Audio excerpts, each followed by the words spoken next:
الرحمن الرحیم ناظرین، میں ہوں وحید جاوید، آپ دیکھ رہے ہیں میرا YouTube channel news line.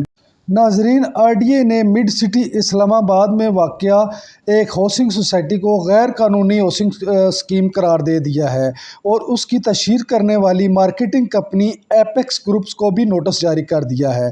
Are D A نے اسپانسر کو خبردار کیا ہے کہ وہ غیر قانونی ہاؤسنگ اسکیم کی مارکیٹنگ اور پلاٹوں کی خرید و فروخت فوری طور پر روک دیں۔ Rawalpindi director general Rawalpindi development authority Muhammad Saif Anwar Jafa کی ہدایت پر metropolitan planning and traffic engineering directorate R D A نے نیو اسلام آباد انٹرنیشنل ایئرپورٹ کے قریب واقع موزہ کٹاریہ میں غیر قانونی ہاؤسنگ اسکیم مڈ سٹی اسلام آباد کی غیر قانونی تشہیر کرنے پر مارکیٹنگ کمپنی ایپیکس گروپس کو فوری نوٹس جاری کر دیا ہے۔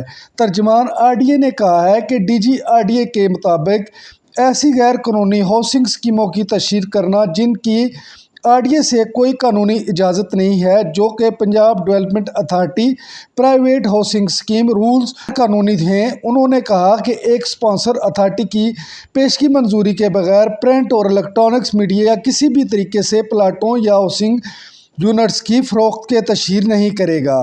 انہوں نے کہا کہ اس حوالے سے آگاہ کیا ہے کہ ایسے جب تک کسی بھی پروجیکٹ کو آر ڈی اے راولپنڈی سے این او سی نہیں ملتا، اسے منظور شدہ یا غیر یا قانونی منصوبہ قرار نہیں دیا جا سکتا۔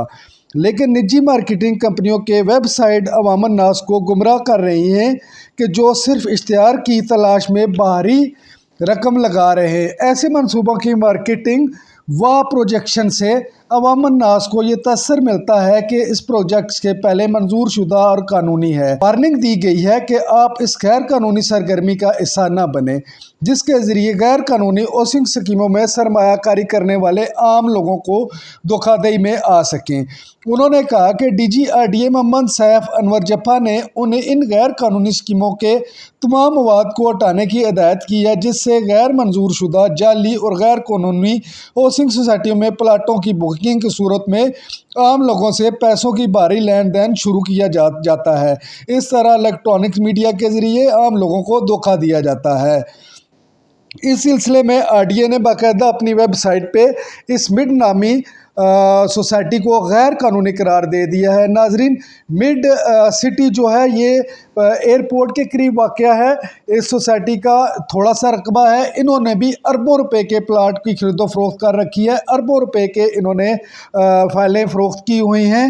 تاہم دیکھتے ہیں کہ ابھی ان کے خلاف مزید کیا کارروائی ہوتی ہے۔ اب تک آر ڈی اے نے جو ایکشن لیا ہے، اس نے اس کو غیر قانونی سوسائٹی قرار دیا ہے۔ مڈ سٹی سوسائٹی جو ہے اس وقت اسلام آباد میں جو اپنے بورڈ اس نے لگا رکھے ہیں، یہ مکمل طور پر غیر قانونی قرار دی گئی ہے۔